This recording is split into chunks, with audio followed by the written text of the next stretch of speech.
अवतार मेहर बाबा की जय। अवतार मेहर बाबा की जय। अवतार मेहर बाबा की जय। सर्वप्रथम मैं मेरा परिचय देना चाहता हूँ। मेरा नाम विठल काजे। मैं महाराष्ट्र राज्य परिवहन मंडल, यहाँ पर मेरी सेवा हुई 33 साल। और उसके बाद अमरावती आध्यात्मिक केंद्र, यहाँ पर मैं एक साधारण कार्यकर्ता करके एक कार्यरत हूँ और वो केंद्र का आजीवन सदस्य भी हूँ और एक कार्यकर्ता के स्वरूप में मैं वहाँ केंद्र काम करते रहता हूँ। ये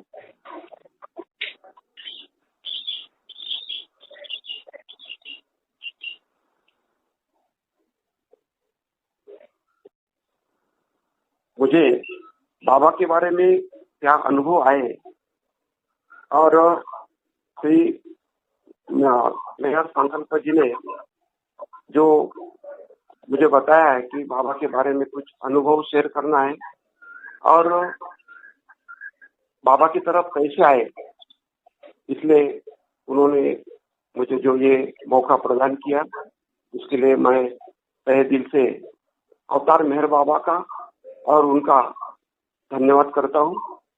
और मेरे जो बाबा की प्रेरणा से बाबा की जो शब्द है वो शब्द शेयर करना चाहता हूँ। तो मैं मेरे जो भी शब्द है जो बाबा की है, मेरी जो वाणी मेरी है वो शब्द बाबा के है। तो बाबा जो भी मुझसे कहलाएंगे वो मैं कहूँगा, क्योंकि ये जीवन का एक भाग है जो मैं बाबा की तरफ आया। तो मुझे ऐसा लगता है कई बार कि मैं बाबा की तरफ नहीं आया तो बाबा ने मुझे अपने तरफ खींच लिया, क्योंकि कभी जीवन में जब मैं ये सब कुछ करता था तो कभी बाबा का नाम नहीं सुनता था। कहीं भगवान की तरफ, कहीं देवी देवता की तरफ, कहीं कहीं हम लोग जाते थे, लेकिन कभी बाबा का नाम सुनने में नहीं आया, ना कभी सुना था। लेकिन इत्तेफाक से क्या हुआ कि हम जब किराए से एक घर में रहते थे तो वहां पर एक गावंडे साहब करके हमारे पड़ोस में रहने को आए। इत्तेफाक से क्या हुआ कि उनके जो ससुर जी थे वो बाबा के प्रेमी थे। वो बाबा के प्रेमी रहने की वजह से उनके घर में बाबा के फोटो भी थी और वो बाबा को जानते थे। कुछ ही थोड़े दिनों में हमारे परिवार के पारिवारिक संबंध हो गए और कुछ दिनों के बाद उनको भी ऐसा लगा कि अब ये हमारे दोस्त बन गए तो इनके साथ हम भी इनको लेके मेहराबाद जाना चाहिए। तो वो 1999 की वो अमर तिथि थी। तो अमर तिथि के पहले उन्होंने हमसे बोला कि हमें ऐसा विचार आ रहा है कि हम इस साल मेहराबाद को बाबा के दर्शन के लिए जाना चाहिए। तो बोले तुम भी चलो, अब हम परिवार लेके जाएंगे। तो मैं थोड़ा आनाकानी कर रहा था, आज कुछ कर रहा था, क्योंकि मेरे दिल में वो बात उतनी नहीं थी। तो हमारे मिसेस ने हमको फोर्स किया कि बोले ऐसा ये बोल रहे हैं तो आप चले जाइए, वैसे तो तुम इधर उधर जाते हैं, घूमते हैं। तो मैंने भी वो बात मन पे ली और हम मेहराबाद उस साल चले गए।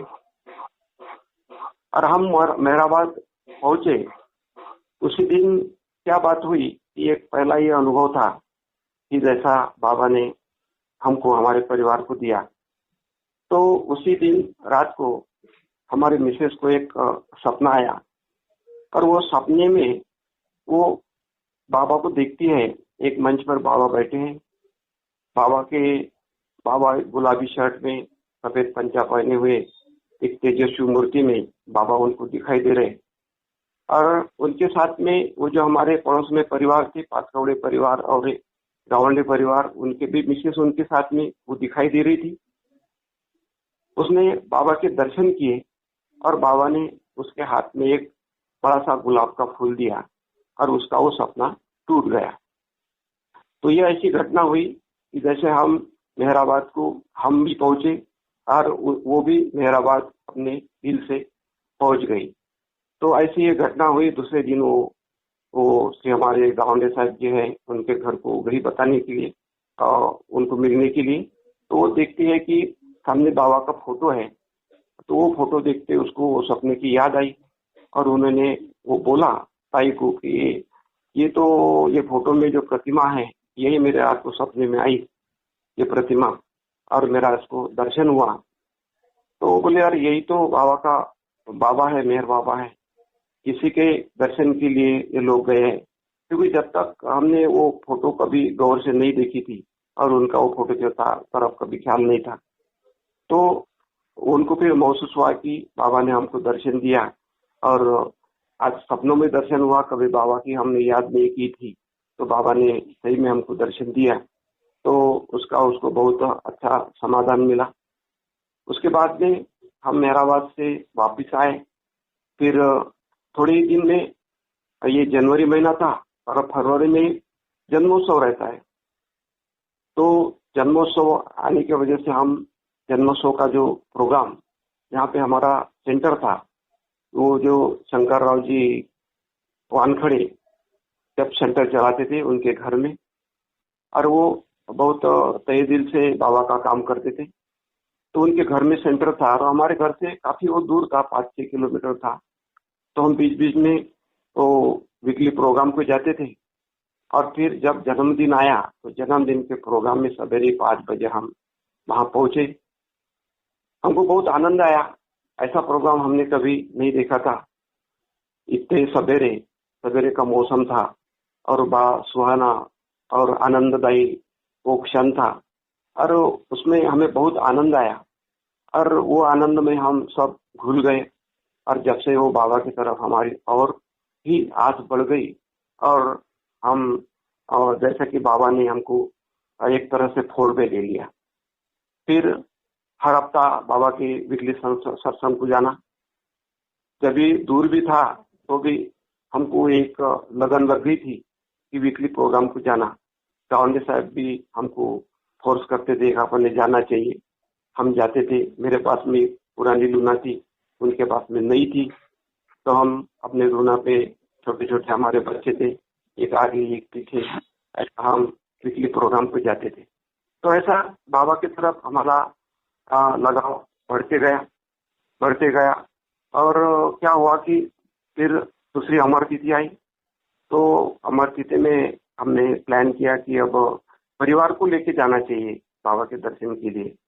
तो ये दिल में बात पक्की हो गई और हम तीनों चारों परिवार, जैसे कि गावंडे साहब हमारे दोस्त बन गए थे, पाटकड़ी साहब भी दोस्त बन गए थे, और एक रमेश पाध्य करके वो भी परिवार नजदीक ही था। वो तीनों चारों परिवार हम एक ट्रैक्स गाड़ी स्पेशल करके हम घूमते घामते शिरडी होते हुए बाबा के अमर तिथि को पहुंचे। तो ये बहुत ही थोड़े दिन में बाबा का जैसा नाम सुना और बाबा ने हमको उनके समाधि के दर्शन को, समाधि के पास हमको बाबा लेके गए। तो ये बहुत ही कम दिन में ये घटना घटी, क्योंकि हम तो बहुत लोगों को प्रयास करते हैं बाबा की तरफ ले जाने के लिए, लेकिन तो कुछ ही दिनों तक लोगों की ये बात समझ में नहीं आती और वो जा नहीं पाती। तो इसलिए मैं भाग्यशाली समझता हूँ कि हम थोड़े ही दिन में जैसा बाबा का नाम सुना और बाबा के दर्शन के लिए समाधि के पास हम पहुंच गए। तो वहाँ की ये घटना है, वो एक अनुभव है, एक बड़ा अनुभव है कि जैसे कि बाबा ने हमको वो अनुभव इसलिए दिया कि हमारी श्रद्धा बाबा के ऊपर बढ़ती जाए। तो क्या हो गया, उसी दिन जिस दिन हम वहां पहुंचे, रात को 12 के बाद में दर्शन प्रोग्राम शुरू हो जाता 30 तारीख को। तो हम उस टाइम क्या वो टोकन सिस्टम वगैरह नहीं थी, वहां पे डोर लगाए रहते थे और सब लोग लाइन में अपना घूमते घूमते हुए बाबा की समाधि तक पहुंचते थे। तो हम उस टाइम बहुत समय लगता था, 9-9, 10-10 घंटे समय लगता था लाइन में दर्शन के लिए। तो हम 12 के बाद में लाइन में लग गए। हमारे छोटे छोटे बच्चे थे, 3 साल का लड़का था, 5 साल की लड़की थी। लड़की का नाम श्रद्धा और रोशन, लड़के का नाम, ये दोनों हमारे साथ में थे। तो क्या हुआ कि काफी समय तक हम वो लाइन में घूमते रहे, तो बच्चे थक गए थे। तो मैंने मिसेस को बोला कि ये बच्चों को लेके तुम यहाँ पे एक शोर पर बैठ जाओ और हम उधर से घूम के आते। तो वो बोले मुझे बैठना नहीं है, मैं खड़े से ही जाऊंगी और खड़े से ही मैं दर्शन लूंगी। तो हमने क्या किया, वो बच्चों को एक शोर पे रख दिया और उधर से हम घूमते हुए पूरी लाइन करके जब आए तो देखा कि वहां पे लड़की नहीं थी। शायद उसको नींद लगी होंगी और फिर नींद खुलती तो हम दिखे नहीं, तो हमको ढूंढने निकल गई। तो फिर हम घबरा गए, तो क्या करना। तो ये सब लोग लाइन में थे, उनको बोल दिया कि मैं अब उनको ढूंढ के देखता हूँ इधर उधर। तो जो समाधि का जो पूरा परिसर है, समाधि के आजू बाजू में जहाँ टारपोलिन लगी हुई थी और लोग वहां पे इधर उधर बैठते रहते थे, तो सब परिसर मैंने वहां का ढूंढ लिया। सभी तरफ देखने के बाद में वो कहीं भी नहीं दिखी। तो क्या हुआ कि बाबा ने मुझे वो प्रेरणा दी कि मैं वो सोच भी नहीं सकता था कि समाधि से लेके तो डी हॉस्टल सी होस्ट के सामने वो जब गाड़ियां का पार्किंग लगता था और वहां वो लड़की जा सकेंगी और मैं वहां जाऊं, तो बाबा ने मुझे वो प्रेरणा दी कि तुम वहां चले जाओ। तो ऐसा मुझे लगा कि अब उसको ढूंढते ढूंढते अपन ने अपने गाड़ी के पास चले जाना चाहिए। तो मैंने लाइन में जाके इनको बोल दिया कि मैं अभी तुम लाइन में रहो, मैं उसको ढूंढ के लाता हूँ। तो मैं वहां से समाधि के पास से वो हिल से नीचे उतर गया और सीधा डी हॉस्टल के सामने जहाँ पर पार्किंग थी, और पार्किंग में एक लाइन में सब सफेद गाड़ियां, हमारे गाड़ी के जैसे कई गाड़ियां लगी हुई थी। और मैं एक समाधान करके ये देखना चाहिए भाई, कुछ एक ट्राई करके ऐसा मैं वो गाड़ी के पास गया। तो देखता हूँ तो बच्ची हमारी वो गाड़ी के पीछे की सीट पर लेटी हुई थी और सोई हुई थी। मैंने देखा और उसको जगाया। तो दिल में ऐसा सोच रहा था कि अभी ये तो बहुत रोई होंगी और रो रो के उसने पूरा ये कर दिया होगा। तो जब वो नींद से उठ गई तो बड़ी सावध थी, उसको कुछ ऐसा हमें नहीं लगा कि ये रोई होंगी या डर गई होंगी। तो मैंने उसको पूछा कि तू यहाँ पर कैसे आई, क्योंकि ये तो एक चमत्कार जैसी बात थी कि हम सब अपन देखते हैं कि हिल कहाँ है और अंधेरे का टाइम, रात को मेरे ख्याल से 3-3:30 बजे का वो टाइम होगा, 4 बजे का शायद। तो वो टाइम पे अंधेरे में हिल से उतर कर रेलवे लाइन क्रॉस करते हुए वो झाड़ी का रास्ता और वहां से वो कैसे पहुंची होंगी और अपनी ही गाड़ी में जाके वो कैसे सोई होंगी, इसका मैं विचार कर रहा था। तो मैंने उसको पूछा कि तू यहाँ कैसे आई, तो कैसे कि यहाँ पर आकर सोई हुई है। तो वो बोले कि मेरे सामने एक ऐसे बाबा थे जो भगवे कपड़े पहने हुए थे और एक कफन बांधा हुआ था, और वो मुझे यहाँ पर अपने पीछे पीछे लेके आए और यहाँ पे उन्होंने एक गाड़ी में लाके मुझे सुला दिया और मैं सो गई। तो जब उस टाइम मुझे वो ख्याल आया कि ये कहीं तो भी भटक गई थी ऊपर और नीचे किधर तो भी गई होंगी, तो बाबा ने उसको यहाँ पर लाके सुला दिया। और ये बाबा ने हमको एक अनुभव दिया और ये बहुत बड़ा एक अनुभव हमारे लिए हुआ कि उसके वजह से पहले ही स्ट्रोक में ये बाबा का जो विश्वास हम बोलते, विश्वास दृढ़ होने के लिए, तो ये विश्वास दृढ़ होने के लिए ये एक अनुभव हमारे लिए बहुत बड़ा रहा। उसके बाद में हम वो अमर तीर्थ से वापस आए। वापस आने के बाद में और फिर और जन्मोत्सव आया। फिर पहले जन्मोत्सव से भी ज्यादा हमारा उत्साह था, तो हम जन्मोत्सव में पहुंचे। वहां पर जन्मोत्सव में बहुत आनंद लिया, नाचे गाए, हमारे बच्चे भी स्टेज पर नाचते थे। और अब ऐसा आनंद आते गया और हमारा प्रेम बढ़ते गया, बाबा पर श्रद्धा भी बढ़ती गई और ये खिंचाव भी बढ़ते गया। तो ये ऐसा लग रहा था कि बाबा ही बाबा की तरफ हमको खींच रहे हैं। तो ऐसे करते करते बाबा के जन्मोत्सव जो है हमारे अमरावती में एक एक महीना चलते थे। तो हर घर में अलग अलग जगह पे ये जन्मोत्सव होते थे।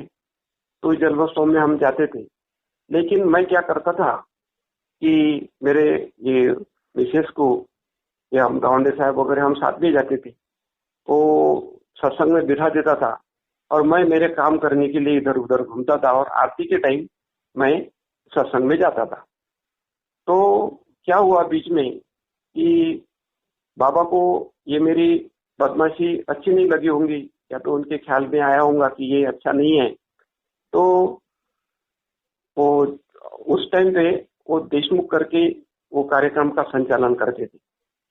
तो कई कुछ दिनों के बाद में वो बाबा के पास चले गए और वो काम फिर करने वाला कोई नहीं था। वो अच्छा गाते थे, पेटी बजाते थे और कार्यक्रम का संचालन भी करते थे, अच्छे व्यक्तित्व था। तो फिर वो नहीं रहने के बाद में और मुझे थोड़ी इसकी प्रैक्टिस थी, क्योंकि मैं जब डिपार्टमेंट में काम करता था तो वो कामगारों की लीडरशिप करने की वजह से मुझे माइक पर बोलना वगैरह थोड़ी थोड़ी बहुत मजा उसका सराव मुझे था। तो मुझे लगा कि भाई ये काम अपन क्यों नहीं करना चाहिए। तो मैंने वानखड़े साहब को बोला, तो बोले ठीक है करो। तो मैं करने लगा और उनको काम पसंद आया और मैं करके लगा। तो हुआ क्या कि फिर कार्यक्रम को 6 बजे टाइम पे जाना, वहां पे पूरा कार्यक्रम होए तक के बैठना, पूरे प्रवचन वार्ताएं सुनना और पूरा 6 बजे तक आरती तक के वहां पे बैठना पड़ता था। तो ये बदमाशी बाबा ने मेरी पकड़ लिया और मुझे वहां पर उन्होंने बिठा दिया। फिर कुछ दिनों के बाद में मुझे ये ख्याल में आया कि ये बाबा का ही काम है, क्योंकि फिर वो एक जिम्मेदारी हो गई और ये काम भी हो गया और उसमें आनंद भी आने लगा। तो ये काम फिर चलते रहा। तो ऐसा करते करते ये बाबा की तरफ क्या बढ़ते रहा। हमारा हर सत्संग में जाना, फिर कुछ बाहर गांव के भी सत्संग हम अटेंड करते थे, इधर उधर जाना, घर में भी कुछ सत्संग हम करते थे। तो क्या हुआ कि 2004 में हमारे जीवन में एक मोड़ आ गया। एक घटना हमारे साथ हुई कि हमारा जो लड़का था, जब वो 19 साल का था, 12वीं में पढ़ता था, तो वो बाबा की तरफ चले गया, उसने सुसाइड कर लिया। तो क्या हुआ कि हम बुरी तरह से हिल गए और वो जब घटना हुई तब हम घर को नहीं थे। तो वो बड़ी मुश्किल बात थी कि हम घर को नहीं थे, 2 दिन के बाद में हम आने वाले थे। लेकिन वो गुरुवार का दिन था और गुरुवार का दिन मेरा और गावंडे साहब का हमारा क्लीनिंग का दिन था सेंटर का। वहाँ पे दिन बांटे गया है, 7 दिन लोग अलग अलग लोग क्लीनिंग का और आरती प्रार्थना का काम करते। तो हमारा गुरुवार का दिन था। तो मैं सेंटर पे नहीं जाने की वजह से वो प्रेयर होने के बाद में सीधे मेरे घर को आए। घर को आए तो देखा कि दरवाजा बंद था और हम घर को नहीं थे। तो उन्होंने दरवाजा ठोक लिया, तो दरवाजा खुल नहीं रहा था। तो तीनों दरवाजे उन्होंने लौट के देखे तो एक दरवाजा अंदर चले गया और खुल गया। तो देखते तो वो भी हैरत हो गए और उन्होंने फिर हमको फोन किए। हम घर को जब आए तो हमारी अवस्था बड़ी बुरी हो गई थी। हमारी मिसेस तो पूरी तरह से टूट गई थी। और फिर वहां से उसको देखने के बाद में मुझे जब बाहर लेके आए तो ऐसे टाइम पे ऐसा विचार बाबा ने मेरे मन में डाला कि क्या हो गया। ऐसा तो पूरी दुनिया में कई घटनाएं होती है लोगों के साथ में और ये तो होती रहती है, पर जब तुम्हारे साथ में हुई या अपने साथ में हुई तो क्या हुआ। ये विचार वो एक क्षण में मेरे मन में आया और मैं शांत हो गया। मैं इतना शांत हो गया कि मुझे ऐसा नहीं लग रहा था कि ये बहुत बड़ी घटना है। तो ये मुझे शांत करने के लिए बाबा ने ये मेरे दिल में एक क्षण में ये विचार डाल दिया और मैं शांत हो गया और बाकी सब फोन करना वगैरह ये सब काम हमने शुरू कर दिए। तो ये बहुत बड़ी हृदयदायक घटना जो हमारे साथ में घटित हो गई। तो फिर उसके बाद में 2-3 दिन हमारे यहाँ सत्संग चल रहा था।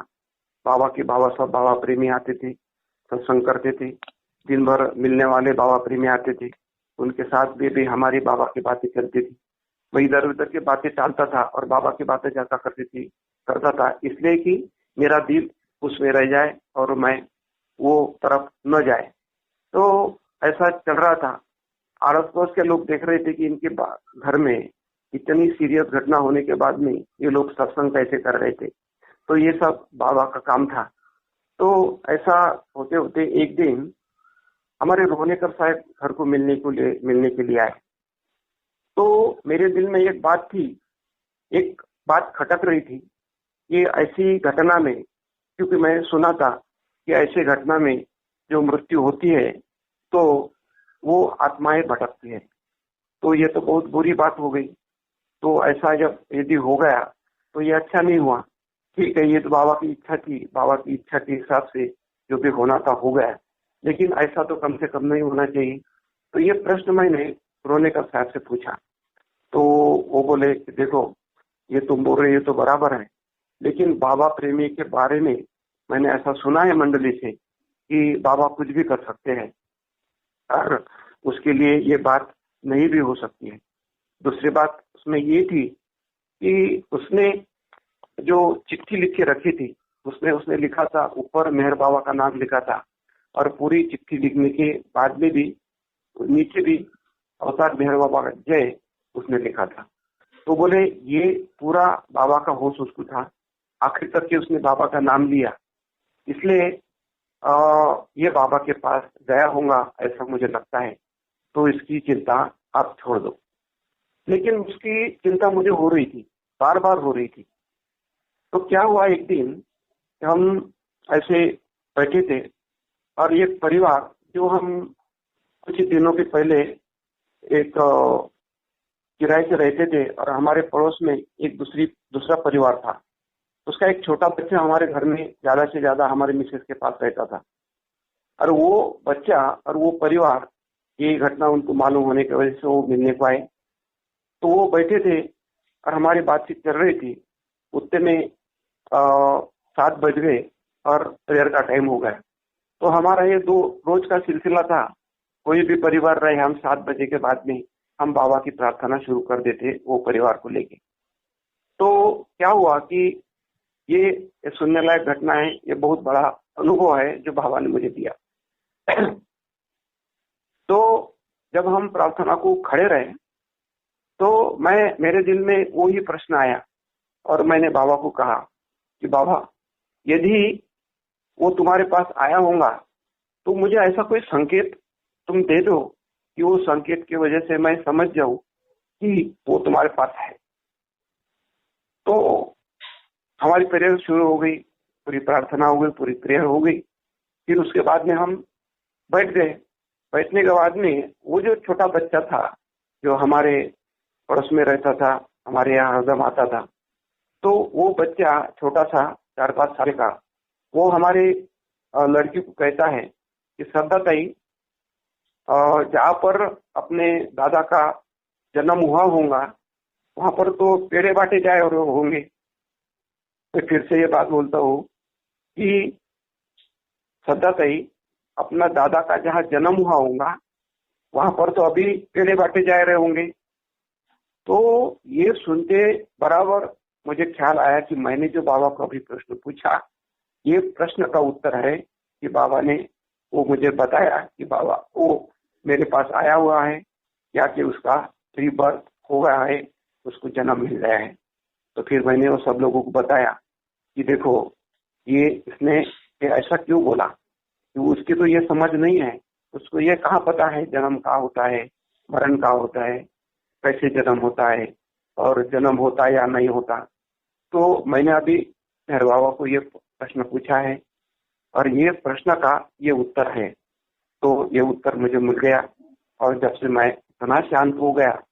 और मैंने मेरे मिसेस को भी बोला कि अभी चिंता करने की जरूरत नहीं, वो यदि अपने पास नहीं तो अभी वो बाबा के पास आए। तो ये बहुत बड़ा अनुभव हमारे लिए रहा। तो ऐसी बात जो बाबा ने हमसे कही कि तुम चिंता करने की जरूरत नहीं, और भाऊजी को भी हमने लेटर लिखा था, वो हमारे प्रमोद जी रोनेकर साहब ने तुरंत वो लेटर भाऊजी को लिखा था, और वो लेटर का भी रिप्लाई थोड़े दिन में आ गया। उसमें भी भाऊजी ने वही लिखा था कि अब तुम्हें चिंता करने की जरूरत नहीं, वो बाबा के पास आए। तो ये एक अनुभव बाबा ने हमको दिया। ये घटनाएं तो होती रहती है, हर एक के जीवन में होती रहती है। हमारे जीवन में हुई तो ये कुछ अपने खुद के लिए बड़ी बात होती है, लेकिन ये घटनाएं होती रहती है क्योंकि हम समझ गए कि उसका वो जो ट्रैवल था वो 3 दिन का था। वो जिसका उतना उसका ट्रैवल था हमारे साथ में, वो उतने दिन हो गया। अभी जो भी अगर बाबा के साथ में है, बाबा के पास में है, बाबा ने हमको संकेत दिया है, तो चिंता करने की जरूरत नहीं। तो फिर हम उसमें से थोड़ा थोड़ा निकलते चले गए। बाबा के सत्संग में जाना, बाबा का नाम स्मरण करना, घर में बाबा का जाप करना, ये सब शुरू हो गया। उतने में हमारे कुछ रिश्तेदार, कुछ घर वाले, परिवार वाले भी हमको कोसते थे कि प्रेमी है, बाबा का इच्छा करते हैं, तो तुम्हारे साथ में ये कैसी घटना हुई। तो हम उस बात पे हम ख्याल नहीं देते थे। वो बोलते तुम वो अपने देवताओं कुछ करते नहीं, जो कुल देवता है उनके पास जाते नहीं, कुछ करते नहीं, इसके वजह से ऐसा हुआ। तो ये बात हमारे कुछ समझ में नहीं थी, क्योंकि हम ये बात को सब समझ रहे थे कि बाबा ही सब कुछ है, बाबा भगवान है, बाबा परमात्मा है।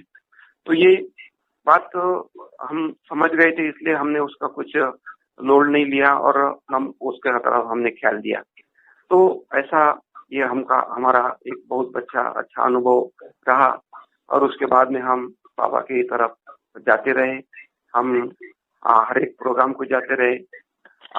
और फिर आगे चल के हम बाबा का अमरावती में सेंटर बन गया। उसमें भी हमारा वो सब जो भी बाबा को सेवा लेनी थी, वो सेवा हम करते रहे, काम करते रहे। सेंटर के तरफ ज्यादा जाने का अट्रैक्शन हो गया, क्योंकि घर में रह के थोड़ा दिल इधर उधर जाता था, वही बातों में दिल जाने को करता था। इसलिए हम फिर ज्यादा से ज्यादा बाबा के बारे में सोचने लगे। और इसलिए मैं कहता हूँ कि बाबा ने हमें हम बाबा की तरफ नहीं गए, बाबा ने हमको अपनी तरफ खींचा। एक दिन मुझे फिर ऐसा एक सपना गिरा, जब मैं खेड़े में जब मेरा वो घर है, वो घर में जब जैसा मैं वहां पे घर में हूँ, और मुझे घर के पीछे से और बाबा एक वो हमारा एक बड़ का झाड़ है, वहां से बाबा स्लो मोशन में आ रहे हैं, और मैं दरवाजे में खड़ा था।